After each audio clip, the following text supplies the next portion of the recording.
พี่น้องเลยสาวที่ดอกไม้ทุกคนนี่นะมันจะร่วมงามเนาะทักทายสบายดีหรือสวัสดีพ่อแม่พี่น้องเมื่อทุกคนเนาะมื้อนี้ก็มาพบกับเบาเกณฑ์อีกแล้วพี่น้องเลยที่พาพ่อแม่พี่น้องไปเบิ่งบุญบั้งไฟบ้านจอมหาดเลยไปหาเบิ่งมาสู่กันเลยว่าสิเป็นจังไดไปเบิ่งเลยบัดนี้นะทีมงานสิไปบุญบั้งไฟเนี่ยให้แต่อยู่แต่บ้านแล้วเนาะไปฮอดพุ่นอาการร้อนเบิ่งเอามื้อนี้นี่โอ้ยฝาดอีกเนาะตอนนี้มาฮอดที่เฮาบ้านจอมหาดเลยเด้อทุกคนเด้อนี่ตอนนี้ก็มาฮอดบ้านจอมหาดแล้วทุกคนเนาะนี่คือว่าเพิ่นมีการนั่นดอกไม้เนี่ยสาวมาติดดอกไม้ก็ติดที่เกิดรถ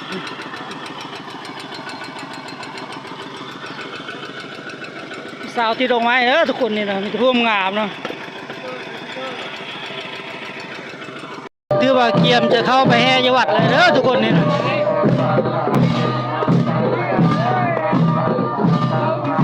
เรากำลังกล้าเกียมเนาะลงไปวัดเด้อพี่น้องนี่นะลงไปเต้าหูมอยู่วัดนี่นะมุงคล้องมุงกองขบวนกองยาวพี่น้องเอ้ย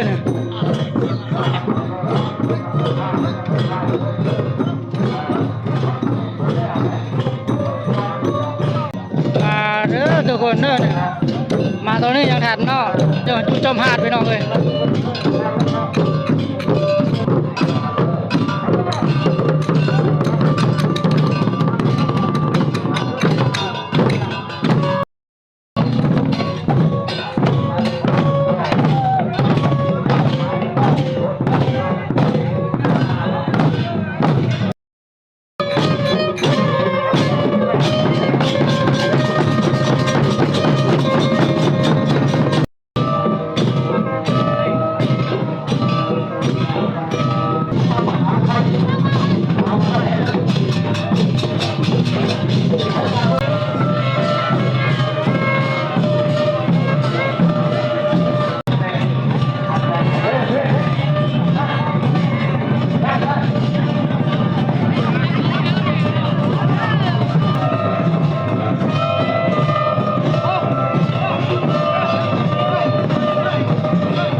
นักเรียนเด้อทุกคน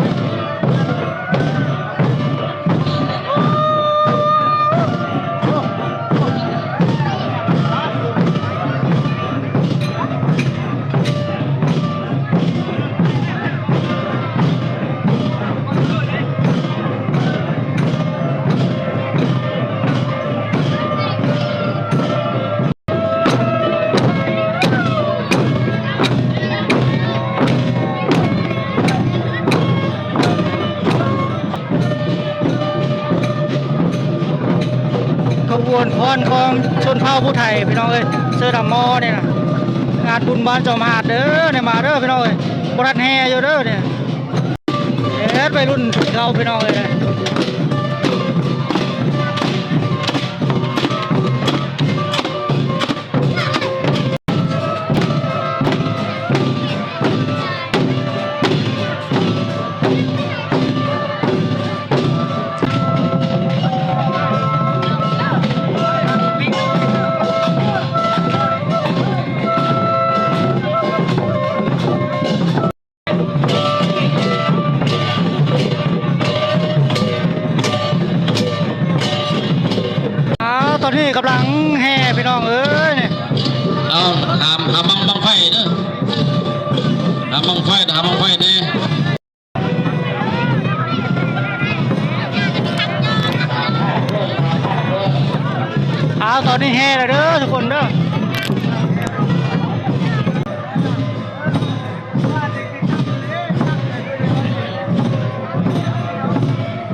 จากแห่แล้วก็เพิ่นสิมาฮดนาคเด้อทุกคนนี่กำลังสิแห่นาคแห่แล้วก็เขาสิเกียมเอาไปรอจุดบั้งไฟแล้วทุกคนเอ้ยไปเบิ่งไปชมในการบัดนี้จุดบั้งไฟเด้อ